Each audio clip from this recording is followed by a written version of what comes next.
Onu öldürdüler. Kolyeyi de aldılar. Şimdi beni tehdit ederler. Neye bunu Gündoğdu Bey edemezsiniz? Kolyeyi bulmadan sözlerimin doğruluğunu ispatlayamam ki. Beyimin başka bir avratla evlenmesini istemediğim için yalan söylediğimi zannederler. Kendimi inandıramam. Ben Gümüştekin'in çadırına girdim. Her yeri aradım ama kolyeyi bulamadım. Kolyeyi bulursam katilin onlar olduğunu ispatlayabilirim. Aytoğlu'nun otağına girip kolyeyi aramam lazım. İçimden bir ses kolyenin orada olduğunu söyler.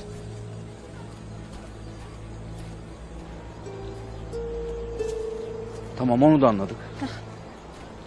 Lakin benden ne istersiniz?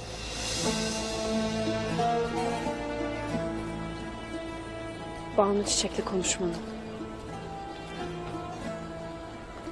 Ne? Banu Çiçek beni otağa sokmanın bir yolunu bulmalı.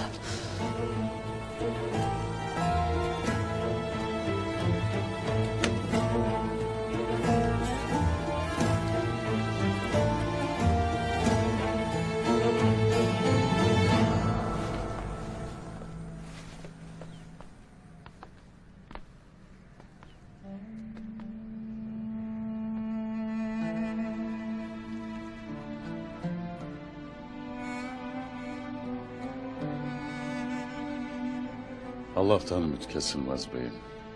Her gün dua etmeye devam edeceğiz.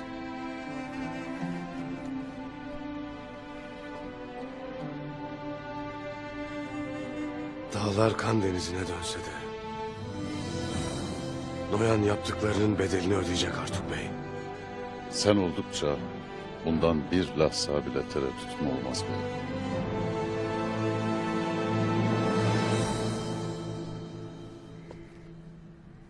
Sungur Tekin.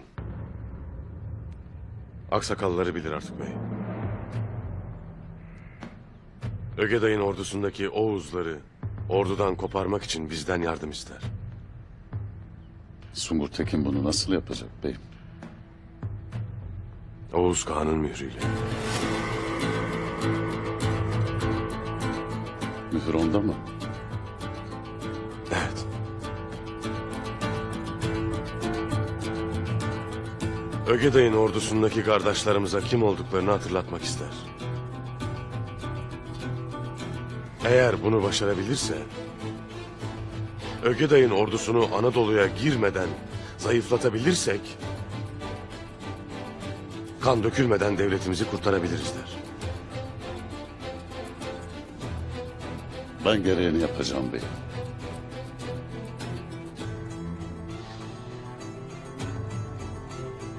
Yarın sabah Söğüt'e yola koyulacağım. Sungur Tekin gideceği vakit ona yol gösterirsin. Her yeni yol yeni bir dirilişe gebedir beyim. Senin Bizans'ın yakınına gitmen, senin de obanın da kaderini nasıl değiştirecek? Ben de merak ederim. Onca yola koyuldum Artuk Bey. Lakin hiç bu yolculuk kadar heyecanlanmamıştım. Allah seni her daim doğru yol üzere eylesin beyim. Eyvallah. Kardeşim sana emanettir. Eyvallah.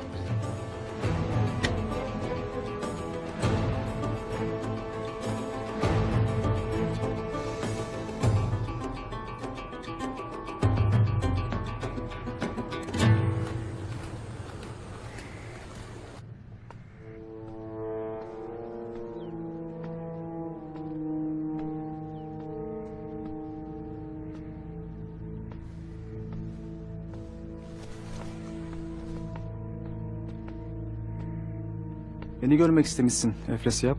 Kilimhane'nin malları hala yükleniyor mu? Hava kararmadan son araba kervan doğru yola çıkar. Son araba sabaha kalsın. Giderken yanımızda birini daha götüreceğiz.